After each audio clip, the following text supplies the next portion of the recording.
The Savior is waiting to enter your heart. Why don't you let him come in? There's nothing in this world to keep you apart. What is your answer to him?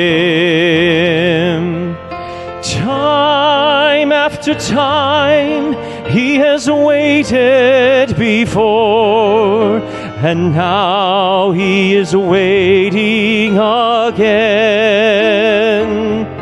to see if you're willing to open the door.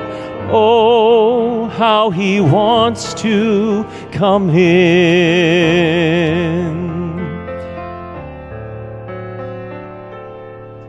If you'll take one step toward the Savior, my friend, you'll find his arms open wide. Receive him and all of your darkness will end. Within your heart he'll abide. Time after time he has waited before, and now he is waiting again to see if you're willing to open the door. Oh, how he wants to come in.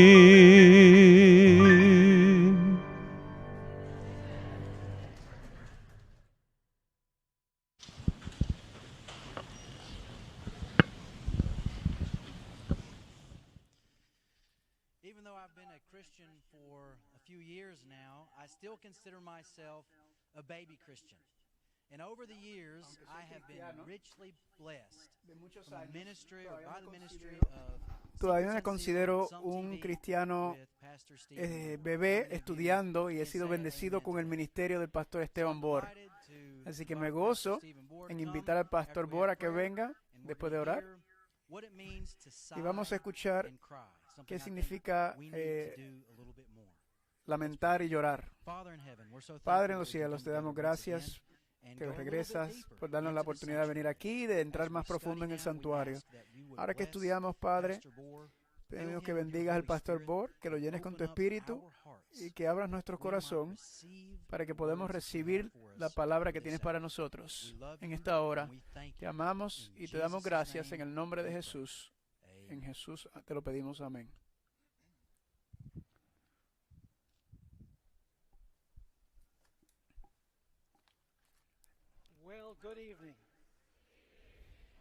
Buenas noches. Estos son los valientes están aquí esta noche. Hasta el final, hasta lo más dulce. Ha sido un día buenísimo. Tuve que salir en la tarde para tener una reunión de Zoom. Y ya lo había tenido hace mucho tiempo, así que no podía cancelarlo. Escuché el sermón de Carlos y el sermón de James completo. Así que fui bendecido en mi hotel. Vamos a tener una palabra de oración. Y entonces entramos en el estudio. Padre en los cielos, ahora que vamos a hablar, Padre, sobre el llanto y el lamento de Jerusalén en cuanto a la marca de la bestia, pedimos, Padre, que nos podamos dar cuenta cuán serio es obedecerte hasta el final. Te damos gracias por la promesa de tu presencia y te lo pedimos en el precioso nombre de Jesús. Amén. Quiero invitarlos a que estén conmigo en Apocalipsis capítulo 7 y vamos a leer el versículo 1 al 4 mientras empezamos. Y dice, después de estas cosas vi 4 ángeles de pie en los 4 ángulos de la tierra. Ahora recuerden estos detalles. Y estos 4 ángeles estaban aguantando los 4 vientos de la tierra para que el viento no soplase sobre la tierra, ni sobre el mar, ni sobre ningún árbol. Entonces vi a otro ángel que subía del oriente, que tenía el sello del Dios viviente, y clamó a gran voz a los 4 ángeles a quienes se le había dado poder para dañar el tierra y el mar, diciendo: no dañen a la tierra, al mar o a los árboles, hasta que hayamos sellados a los siervos de nuestro Dios en sus frentes. Ahora la pregunta es: ¿por qué es necesario para que los siervos de Dios sean sellados? La contestación se encuentra en el final del capítulo 6, el capítulo anterior. Vamos a leer capítulo 6, el versículo 14. Lo que se está describiendo aquí es el fin de la última del periodo de tribulación y la segunda venida de Cristo. Entonces el cielo retrocedió como un pergamino cuando se enrolla, y cada montaña y cada isla fue removida de su lugar. Y los reyes de la tierra, los grandes, los ricos, los comandantes, los valientes, todo esclavo y todo libre, se escondieron en las cuevas y en las rocas de las montañas, y dijeron a las montañas y a las rocas: caed sobre nosotros y escondernos del rostro de aquel que está sentado sobre el trono y de la ira del Cordero. Nunca he visto un cordero con ira, ¿verdad? Es un animal muy manso, pero... Y luego la pregunta viene: porque ha llegado el gran día de su ira, ¿y quién podrá sostenerse en pie? La pregunta es que solamente los que son sellados podrán estar en pie. Ahora, para entender esto, estos pasajes de Apocalipsis, tenemos que regresar al libro de Ezequiel, porque Ezequiel tiene el fundamento de lo que acabamos de leer en Apocalipsis capítulo 6 hasta el 7. Hasta el 7:4. Así que vamos a regresar a Ezequiel, pero antes de eso quiero mencionar un principio muy importante para dirigirnos. El principio es que en Ezequiel, en los primeros capítulos, estamos tratando con los judíos literales en Jerusalén literal. Ese es el tipo. En Apocalipsis estamos tratando con judíos espirituales y Jerusalén espiritual, que es el anticristo, el antitipo, perdón. Para entender el antitipo, tenemos que entender el tipo. Así que tenemos que regresar al libro de Ezequiel. Lo primero que queremos saber es que el libro de Ezequiel describe apostasía entre el pueblo de Dios. No está hablando de los filisteos ni sobre los egipcios. Está hablando de la condición que existe en Jerusalén entre aquellos que profesaban ser servidores de Dios y aquellos que se le echaba la culpa particular por todos los pecados que estaban ocurriendo entre medio del pueblo de Dios. Y eran los líderes religiosos mayormente. Noten Jeremías capítulo 5, versículo 31. Los profetas profetizan falsamente y los sacerdotes gobiernan por su propio poder. Y no solamente los profetas y el gobierno, porque luego dice: y mi pueblo le encanta que sea así. Pero ¿qué vas a hacer al final? Así que podemos citar a Jeremías porque él era contemporáneo de Ezequiel. Están escribiendo hasta la destrucción de Jerusalén en el año 586 a.C. Ahora, hay algo más que los líderes religiosos estaban haciendo que los llevó a la apostasía, que llevó a Israel a la apostasía.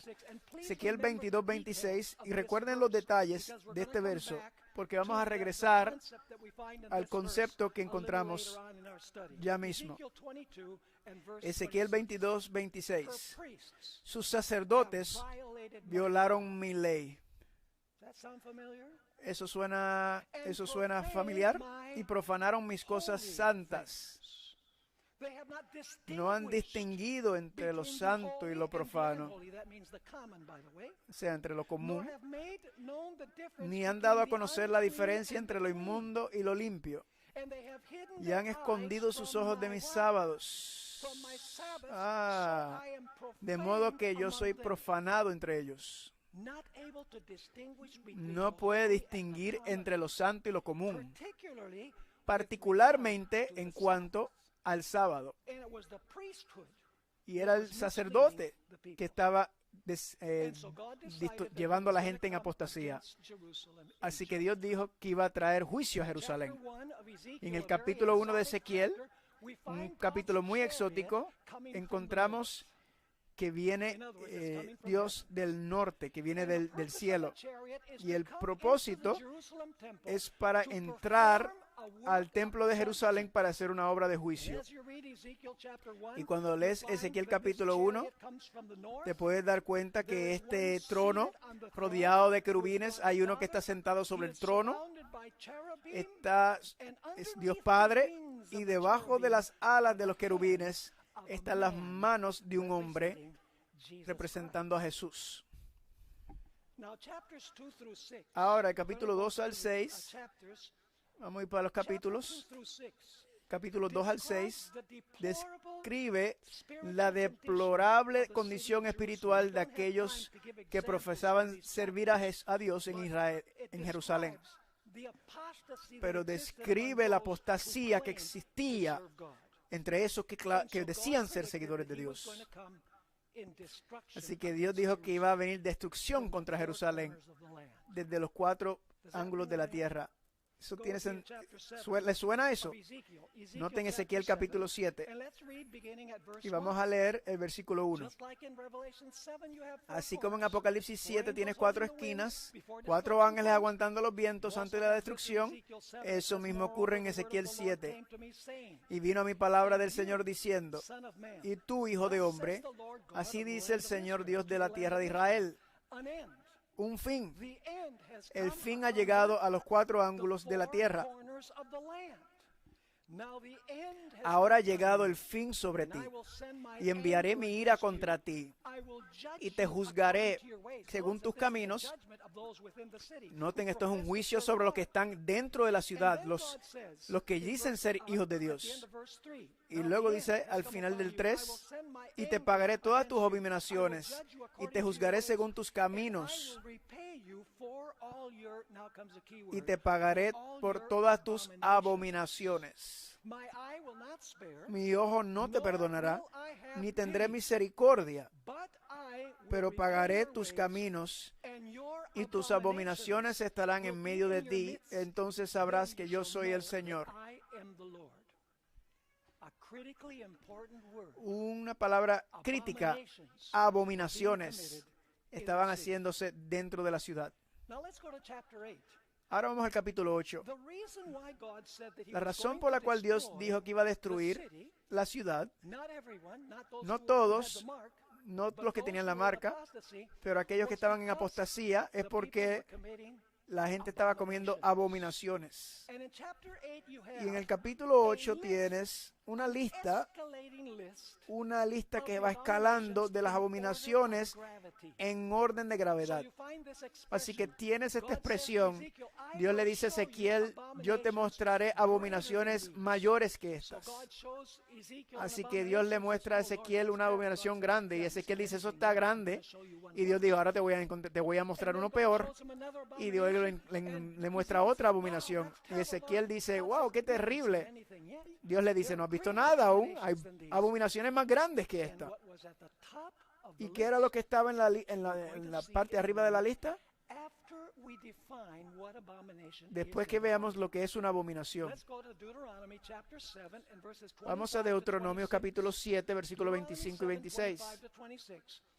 Deuteronomio 7, 25 a 26 dice, la palabra abominación es idolatría.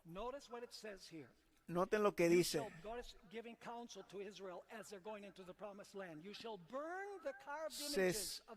Quemarás las imágenes de fuego talladas en sus dioses.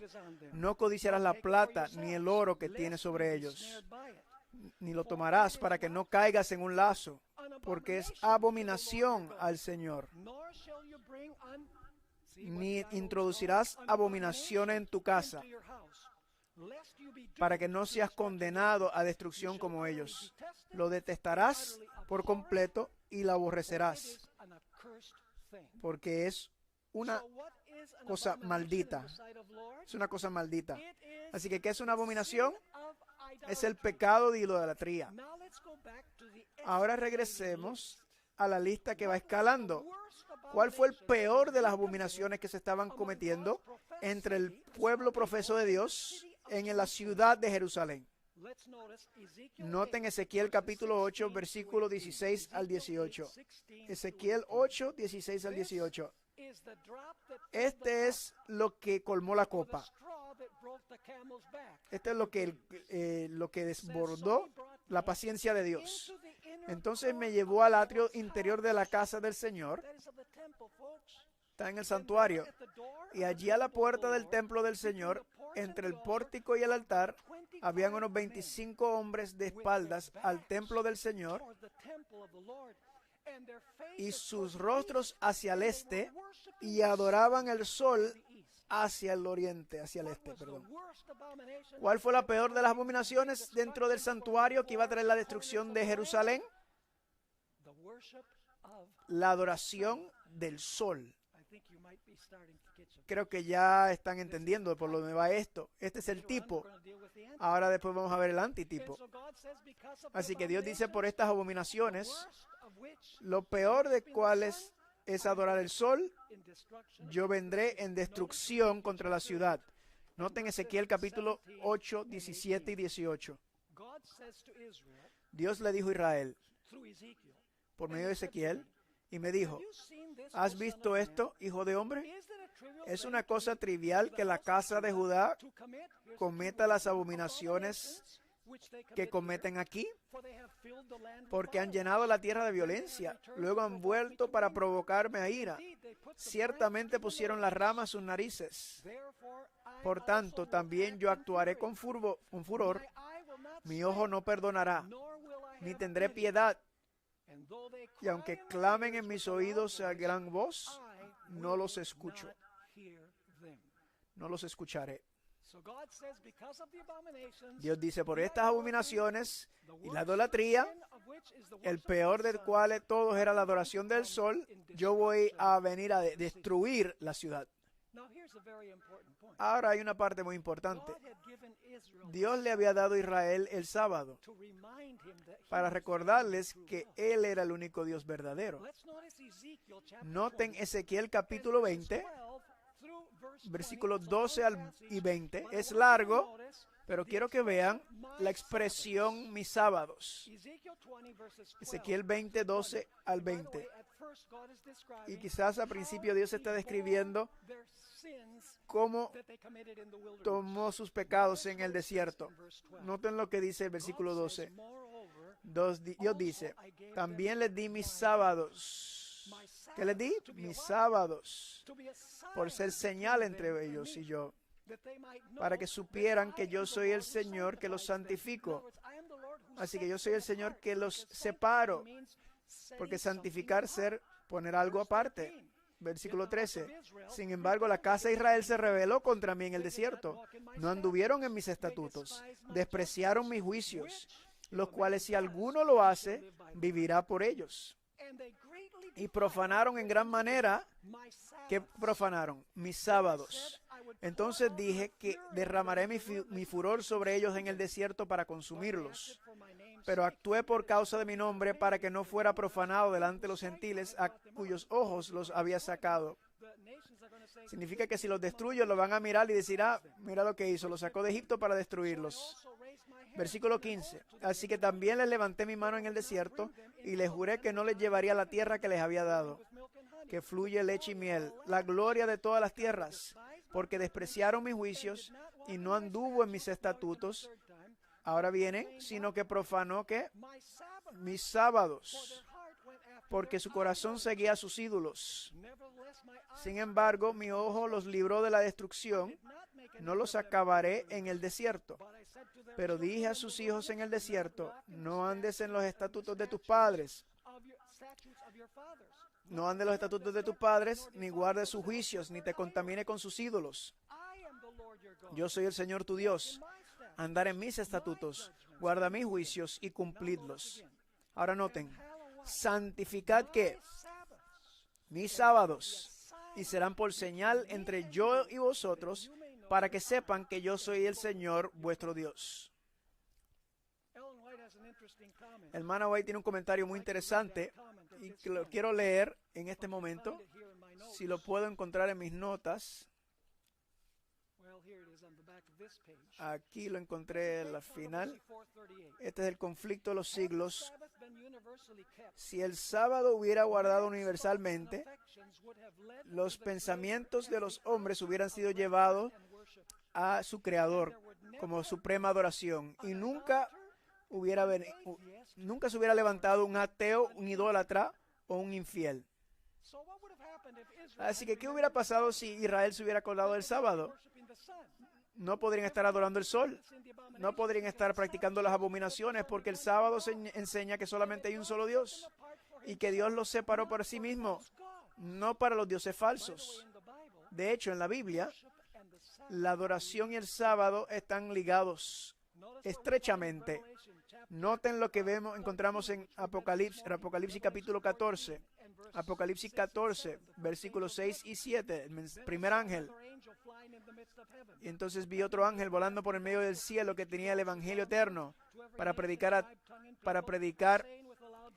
a los moradores de la tierra, a toda nación, tribu, lengua y pueblo, diciendo a alta voz: teme a Dios y dadle gloria, porque la hora de su juicio ha llegado. Y adorad a aquel que hizo el cielo, la tierra, el mar y las fuentes de las aguas. El sábado está directamente ligado a la adoración. Cuando adoramos el sábado, estamos adorando al Dios verdadero. Cuando pisoteamos el sábado, estamos pisoteando y adorando un engaño, un sábado falso. Noten también que en Isaías capítulo 66, versículos 22 y 23 dice: porque como los cielos nuevos y la tierra nueva que haré permanecerán delante de mí, dice el Señor, y así permanecerá tu descendencia y tu nombre. Y sucederá que de una luna nueva a otra, y de un sábado a otro, mejor de sábado a sábado, todos vendrán a adorar delante de mí. Toda carne vendrá a adorar delante de mí. El sábado está ligado con la adoración. Y si las personas en Jerusalén hubieran guardado el sábado, nunca hubieran practicado adoración falsa. Pero habían algunos en la ciudad que fueron fieles a Dios. No estaban practicando las abominaciones. Un remanente pequeño. Así que Dios, antes de traer la destrucción, dice: yo tengo que hacer una obra de separación, una obra de juicio entre aquellos que profesan mi nombre. No es un juicio de los filisteos o de los egipcios o todas esas naciones. Es un juicio sobre aquellos que dicen servir al Dios verdadero. Así que en Ezequiel capítulo 9, leemos desde el versículo 1 al 6. Noten lo que dice. Habla del sellamiento que tiene que ocurrir antes de la destrucción de aquellos que practican las abominaciones. Y dice aquí: entonces llamó a mis oídos diciendo que se acerquen los que están a cargo de la ciudad, cada uno con un arma mortal en la mano. Y de momento 6 hombres vinieron de la dirección de la puerta superior que mira hacia el norte, cada uno con su hacha de guerra en la mano. Uno de ellos estaba vestido de lino y tenía un tintero de escritura en su lado. Entraron y se detuvieron frente al altar de bronce, y la gloria de Dios de Israel había subido desde el querubín, donde había estado, hasta el umbral del templo. Y llamó el Señor al hombre vestido de lino, que tenía el tintero de escribano a su lado, y el Señor le dijo: pasa por en medio de la ciudad, por en medio de Jerusalén, y pon una marca en la frente. Pregunta: ¿es similar eso a lo que leímos en Apocalipsis? Claro que sí.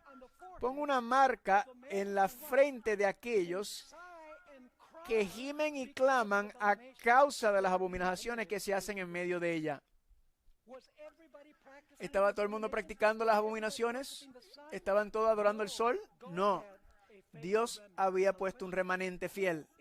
La pregunta es, ¿quién es este hombre vestido de lino fino? Bueno, históricamente era Aarón, pero proféticamente es ¿quién? Es Jesús. Noten en Levítico capítulo 16, versículo 4, donde habla de las vestiduras de Aarón. Dice, y se pondrá la túnica de lino santo y los calzoncillos de lino sobre su cuerpo. Se ceñirá con un cinto de lino y con la turbante de lino se vestirá. Estas son vestiduras sagradas. Así que, históricamente estamos hablando de Aarón, pero proféticamente estamos hablando de Jesucristo.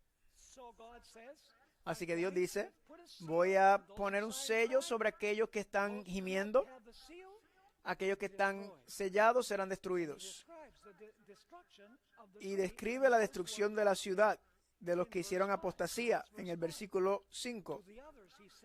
A los demás dijo en mi presencia, id tras ellos por la ciudad y matad. No perdone vuestro ojo, ni tengas piedad. Mata completamente a viejos y jóvenes, doncellas, niños, pequeños y mujeres, pero no lo hagas. No te acerques a quien tiene la marca y comienza por mi santuario. Ahí es donde estaban los líderes religiosos. Así será con los ancianos que están delante del templo. Entonces le dijo, contaminad el templo y llenad los atrios de muertos. Salid, y salieron y mataron en la ciudad. Pero hay algo que ocurrió antes, y que fueron apóstatas y fueron destruidos. ¿Recuerdan el trono que vino en Ezequiel 1 para separar a aquellos que estaban lamentando versus los que estaban practicando las abominaciones, los que estaban adorando el sol? Si vamos al capítulo 10, vemos nuevamente el trono, pero ahora el trono no viene a Jerusalén, ahora el trono está maldiciendo el templo. La Shekinah, la gloria de Dios se va a apartar y la ciudad no tendrá protección. Noten Ezequiel capítulo 10, 1 y 2. Dice ahí, miré el firmamento que estaba sobre la cabeza de los querubines, y apareció algo como una piedra de zafiro, que tenía la apariencia de semejanza de un trono. Este es Dios Padre que está sentado en el trono. Y dijo, el que está en el trono, habló al que está vestido de lino fino, entra entre las ruedas, debajo del querubín, llena tus manos de carbones encendidos de entre los querubines y espárcelos sobre la ciudad. Y entró mientras yo miraba. En otras palabras, la ciudad será quemada, porque los carbones llenos de fuego están cayendo sobre la ciudad. Y luego en Apocalipsis capítulo 11, en Ezequiel 11, la gloria de Dios se aparta del templo y solo descansa por un momento en la montaña que está en el este. ¿Cómo se llama la montaña que está al este de Jerusalén? Además, esto se completó en la destrucción de Jerusalén. ¿Recuerdan cuando Jesús habló sobre la destrucción del templo? ¿A dónde Jesús fue inmediatamente después de hablar de la destrucción del templo? Él fue ¿a dónde? Al Monte de los Olivos, y habló las palabras de Mateo 24. Se quedó un tiempo ahí sobre el Monte de los Olivos y cerró la probatoria para los líderes religiosos. Así que noten Ezequiel 11, 22 y 23. Entonces los querubines alzaron sus alas con las ruedas a su lado. Así que el trono se va a ir, y la gloria del Señor subió por medio de la ciudad, por encima de ellos. Y la gloria del Señor subió de medio de la ciudad y se detuvo sobre el monte que está al oriente de la ciudad. Se quedó ahí. Ahí quedó parado un tiempo, en esperanza de que los habitantes de la ciudad se arrepintieran. Así que Dios envió a Nabucodonosor a la ciudad. Eso lo vimos en 2 de Crónicas 36, 17 al 19. una descripción de la destrucción de la ciudad, menos aquellos que tienen el sello. Dice en el 36, 17 y 19, por tanto trajo contra ellos el rey de los caldeos, que mató a espada a sus jóvenes en la casa de su santuario. Noten aquí la conexión con lo que vimos. Y no tuvo compasión del joven, ni de la virgen, ni del anciano, ni del débil. Los entregó en todos en su mano. Y todos los objetos de la casa de Dios, grande y pequeño, los tesoros de la casa del Señor, y los tesoros del rey y sus jefes, todo esto se lo llevó a Babilonia. Luego que, noten aquí está la representación simbólica de cuando tiraron los carbones. Quemaron la casa de Dios, derribaron el muro de Jerusalén y quemaron a fuego todos sus palacios y destruyeron todas sus posesiones preciosas. Ahora, noten esto. Despierten. ¿Saben por qué Dios destruyó la ciudad? Porque estaban violando el sábado. Adorando el sol y atropellando el sábado. ¿Dónde la Biblia dice eso? Vamos a Jeremías capítulo 17. Jeremías 17, versículo 21 al 27. Yo sé que estos pasajes son largos, pero les puedo decir que la descripción, pero es que quiero que lo vean en la Biblia. Noten Jeremías 17, 21. Así dice el Señor. Mirad por vosotros mismos y no lleves carga. ¿Cuándo? En el día de reposo. Ni la introduzcas para las puertas de Jerusalén, ni saques carga de nuestras casas en el día de reposo, el sábado. Ni hagas ninguna obra, sino santificad el día de reposo. Creo que Jeremías está tratando de resaltar algo. Pero ellos no obedecieron, ni inclinaron su oído, sino que endurecieron el cuello para no oír ni recibir instrucción. Y será, si me escuchan atentamente, dice el Señor, y será, dice, que si me escuchan atentamente, ¿qué? Si me obedecen, para no pasar ninguna carga por las puertas de esta ciudad ¿cuándo? En el día de reposo, sino santificar el día de reposo para no hacer ningún trabajo en él. Entonces entrarán por las puertas de la ciudad reyes y príncipes, sentados en el trono de David, montados en carros y caballos, ellos y sus príncipes, acompañados de los hombres de Judá y los habitantes de Jerusalén, y esta ciudad permanecerá para siempre. Si hubieran guardado el sábado, ¿qué hubiera pasado? La ciudad se hubiera mantenido para siempre. Pero ¿qué pasó porque violaron el sábado? Vamos a seguir leyendo. Vamos a terminar esta parte. Dice, y vendrán de la ciudad de Judá y de los alrededores de Jerusalén, de la tierra de Benjamín y de la tierra baja, de los montes y del sur, trayendo holocaustos y sacrificios, ofrendas de cereal, incienso, trayendo sacrificios de alabanza a la casa del Señor. Pero si no me escuchan, para santificar el día de reposo, como si no lleven una carga al entrar por las puertas de Jerusalén en el día de reposo, en el sábado, encenderé ¿qué? ¿Por qué fue destruida la ciudad? Porque estaban adorando el sol y pisoteando el sábado. Extenderé fuego en sus puertas y consumirá los palacios de Jerusalén y no se apagará. ¿Están viendo el cuadro? Ahora vamos a hacer una transición. ¿Vamos a tener algo parecido en el fin del tiempo? ¿Qué día será guardado por la mayoría de los cristianos en el fin?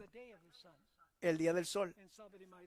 Y alguien dirá, bueno, Pastor Bor, no es lo mismo adorar el sol que adorar en el día del sol. Y yo le digo que en principio sí es lo mismo. Me explico. ¿Quién creó el sol? Dios. ¿Lo creó para ser adorado? No, es un objeto secular. ¿Qué pasa si tomas y lo haces un objeto de adoración? Eso se llama ¿cómo? Idolatría.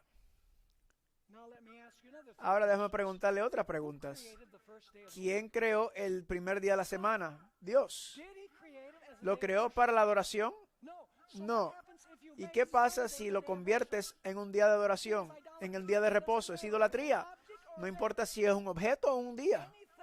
Cualquier día que el hombre haga para la adoración, que el Señor no hace para la adoración, es que es idolatría. Nadie hoy en el mundo cristiano de verdad adoraría el sol literalmente, pero el principio de adorar el domingo, un día hecho por el hombre, están básicamente transgrediendo el mismo principio. Y este es el pueblo de Dios que lo está haciendo. Ahora, ¿se acuerdan la historia de Belsasar, el último rey de Babilonia? Vamos a Daniel capítulo 5, del 1 al 4. Quiero que noten algo muy interesante, y es esto. La esencia de esta historia es que Belsasar tomó lo que era santo y lo trató como si fuera algo común. ¿Están conmigo? Tomó lo que era santo y lo trató como si fuera algo común. Y la razón por la cual hizo eso es porque estaba bajo la influencia del vino. ¿Se están dando cuenta de lo que está ocurriendo aquí? Vamos a leer lo que dice Daniel 5, del 1 al 4. Belsasar, el rey de Babilonia, hizo un gran banquete para 1000 de sus señores y bebió vino en presencia de los 1000. Mientras probaba el vino, Belsasar dio la orden de traer los vasos de oro y plata de su padre Nabucodonosor había tomado del templo que había estado en Jerusalén, para que bebiera de ellos el rey, sus príncipes, sus mujeres y sus concubinas pudieran beber de él. Entonces, nos dice el versículo 3, trajeron los vasos de oro que habían sido sacados del templo de la casa de Dios, que habían estado en Jerusalén, y bebieron el rey y sus príncipes y sus mujeres y sus concubinas, y bebieron vino y alabaron a los dioses. ¿Eso no fue una abominación? Sí, porque los vasos eran santos y los van a utilizar para un uso común. Ahora noten esto, lo que dice en el versículo 4. Bebieron vino y ahora viene la idolatría. Y alabaron a los dioses de oro y plata, bronce, hierro, madera y piedra. ¿Qué pasa cuando cuando agarras lo santo y lo usas como común? Lo que ocurre es la idolatría. Ahora viene otra historia en el Viejo Testamento, donde cómo Dios mira a los que cosan lo común y lo tratan como si fuera santo. Noten Levítico capítulo 10. ¿Recuerdan la historia de Nadab y Abiú? Los hijos de Aarón. ¿Ven? Ellos comieron el pecado al revés. Tomaron lo común, fuego común, y lo presentaron como el Señor, como si fuera santo. Y noten lo que dice, que después que hicieron eso, lo que Elena White dijo. Lo que Levítico dijo, y después voy a leer una cita. Noten Levítico 10, 8 al 11. Esto es después de la experiencia de los dos hombres. No bebas vino, ni bebidas embriagantes, ni tú ni tus hijos contigo, cuando entres en el tabernáculo de reunión, para que no mueras. No bebas el Kool-Aid, el jugo. Continúa, será estatuto perpetuo por vuestras generaciones. Ahora, ¿por qué no podían beber el vino? Para que puedas distinguir entre lo santo y lo común, entre lo santo y profundo. Hay una ramera que da vino en Apocalipsis, donde no distinguen entre lo santo y común. Así que el versículo dice, para que puedas distinguir entre santo y profanar, entre inmundo y limpio. Y no solo eso, para que enseñes a los hijos de Israel todos los estatutos que el Señor les ha dado por mano de Moisés.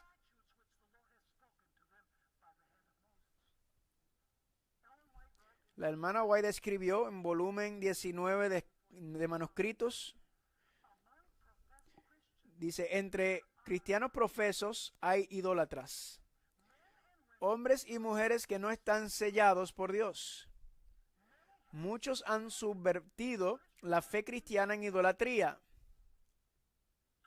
dando a una institución hecha por el hombre la gloria y el honor que Dios requiere para su día de reposo, y obligando a otros a adorar este ídolo. Ella está hablando del domingo como idolatría. Entonces seguramente serán visitados con los juicios retributivos de Dios, que se derramarán sin mancha, sin mezcla de misericordia, sobre los que desprecian la ley de Dios y no se arrepienten. Interesante, ¿no? ¿Cómo tú crees que Dios se siente cuando los cristianos toman un día común de trabajo, que es el domingo, y lo presentan a Dios como si fuera santo? ¿Cómo tú crees que Dios se siente cuando toman un día santo y lo usan como si fuera común? Si Dios hubiera aceptado eso, entonces tendría que pedirle perdón a Belsasar y a Nadab y a Abiú. Cuando Dios dijo el sábado es el séptimo día, Él dice sábado. Y alguna gente dice, bueno, eso no importa qué día. Escuche claro esto. Se nos dicho en la Biblia que el sábado conmemora la creación. Dios descansó en el séptimo día. ¿Por qué tenemos que descansar en el mismo día que Dios descansó? Déjame darle una ilustración. El 4 de julio, el Día de la Independencia aquí en Estados Unidos. ¿Por qué lo celebramos ese día? Porque ese fue cuando el evento histórico ocurrió. ¿Podemos celebrarlo en junio 20? No, porque ese no es el día cuando el evento ocurrió. Mi aniversario es diciembre 23. Imagínense en eso, el día de la Navidad y el matrimonio. Un ganador. ¿Cómo tú crees que mi esposa se sentiría si yo le dije a mi esposa, ¿sabes qué? De hecho, este año serán 50 años de casados.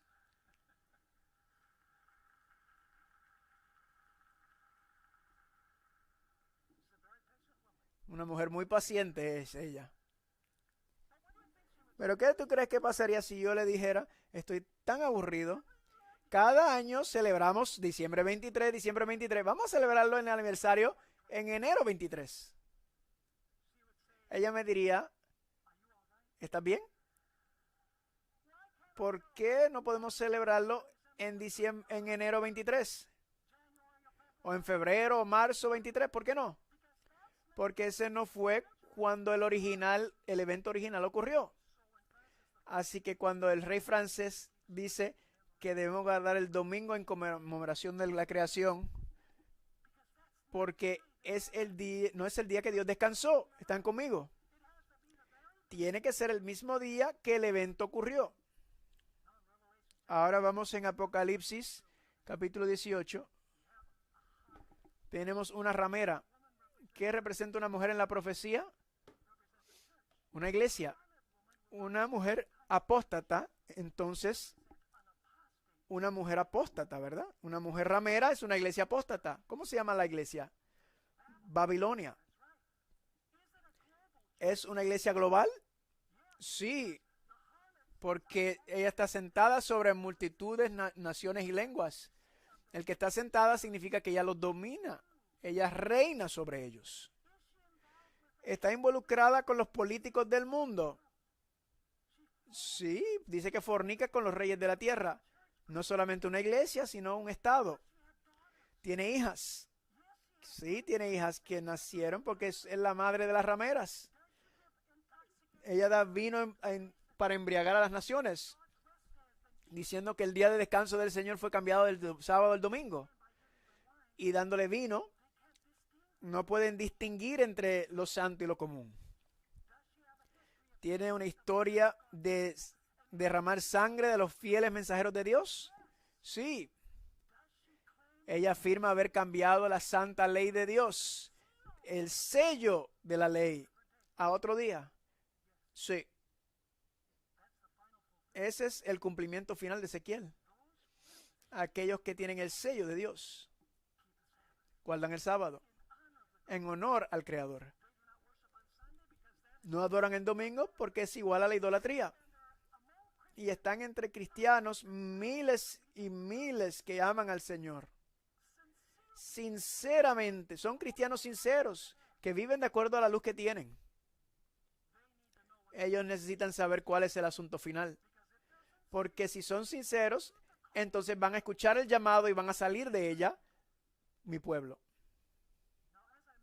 Ahora, como les expliqué antes, el asunto no es de días. El asunto es de autoridad.